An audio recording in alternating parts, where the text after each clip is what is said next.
DICE recently revealed some major news about the Season 2 update for Battlefield 6. They're currently testing one of its new maps called Contaminated in Battlefield Labs. They also announced that there's a remake of Battlefield 4's Golmud Railway map that is in the works for a future seasonal update. Their full post is packed with more interesting info, so let's check it out.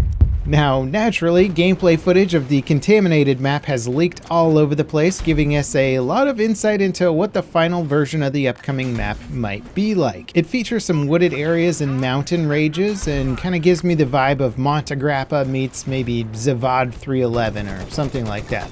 There's also an underground facility that looks pretty extensive and big enough for some close-quarter vehicle combat. The map is going to fit into the medium size range, of which Battlefield 6 already has a lot of maps in this category. The post says Contaminated falls between Eastwood and Mirrock Valley and is comparable to classic Battlefield maps such as St. Quentin's Scar from Battlefield 1 or Arras from Battlefield 5.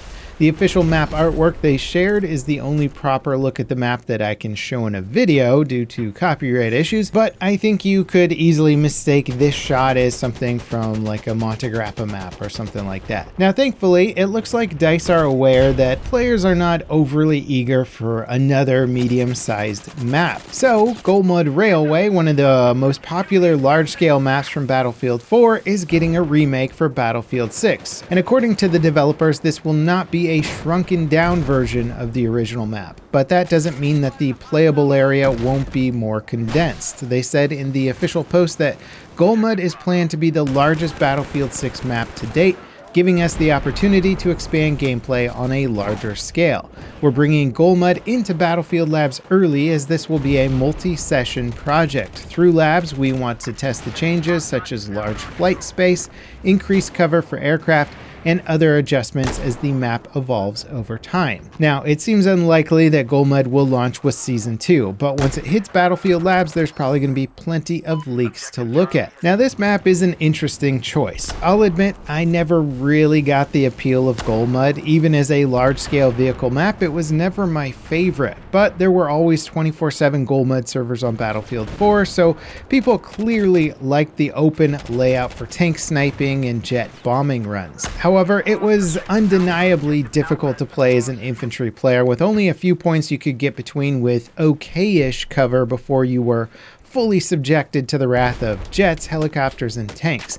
That said, given the massive amount of cover that DICE added to the Battlefield 6 Firestorm rework, I wouldn't be surprised to see similar treatment here. I think DICE knows that a big segment of their player base are infantry-only players, and they seem eager to make that a viable option on just about any map. Now, in the classic Golmud, helicopters also lacked any meaningful cover, and it sounds like that they're looking to change this as well. The HQ spawns were always embarrassingly exposed, so maybe they'll add some additional hills to give helicopter pilots some additional security from jets that would otherwise dominate the entire experience. And of course, I had to go back and play it again in Battlefield 4, and it definitely didn't change my opinion of things. And I'll say that this map is pretty far down on my list of maps to remake for Battlefield 6, and maybe the updates that DICE make to this layout will change my opinion, but I'd much rather that they'd picked an otherwise excellent large-scale map, like say Caspian Border, rather than trying to update a map that I would consider to be somewhat problematic for a large segment of the player base. But who knows, maybe the updated Golmud will end up becoming one of my favorites. Now, in addition to new maps, DICE are also currently testing the Little Bird Scout helicopter in Labs. It'll be added to the game with the Season 2 update, and I'm pretty excited to get my hands on it. The smaller maps of Battlefield 6 make piloting the attack chopper a bit tricky, and having a smaller, more maneuverable helicopter like the Little Bird could really open up some of those maps.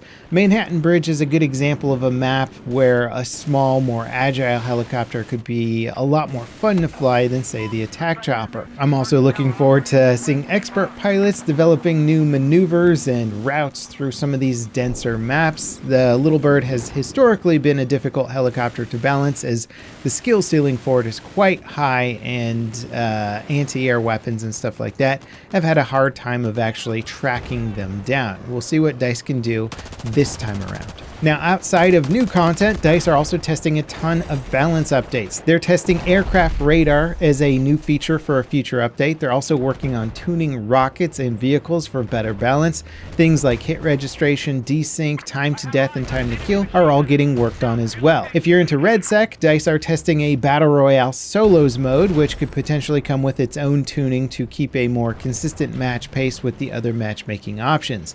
And while I'm not overly excited for just RedSec in general, it did really need a solos option, and I'd definitely be interested to check it out once it launches. DICE also released an update recently for the game that added some nice quality of life features, like the ability to change the color of weapon reticles. This is actually a pretty big deal since a lot of weapon sights for Battlefield 6 have these teeny tiny reticles that kind of blend into the background. Just changing the color to something like, say, green that stands out is a big improvement for a lot of maps. Another minor improvement that I appreciated was the much better lighting on characters in the game's menu. Since launch, it looked like these guys were kind of getting blasted by some sort of nuclear explosion, but now that the lighting's more cinematic, it makes it a lot easier to see the cosmetic customizations in detail, and frankly, it just makes them look better. Portal servers have also been updated on the back end to run at 60 Hz instead of 30 Hz. This is a huge change for the overall feeling of playing on a Portal server, and it should be much more in line with playing on an official server. I still think Portal has quite a bit of work to do before it can become a more viable, more enjoyable way to play the game. DICE has been struggling with the Portal concept for quite a while. They've got a lot of great tools there. You can see it potentially being great, but there's still just some interface and community issues that I think prevent it from being more popular or allowing it to become more popular. Now, I know a lot of Battlefield fans are waiting on Season 2 for some much needed content and excitement and quality of life updates. What are your thoughts on what's been shown so far, especially if Golmud isn't launching with Season 2 or maybe launching towards the latter half of Season 2?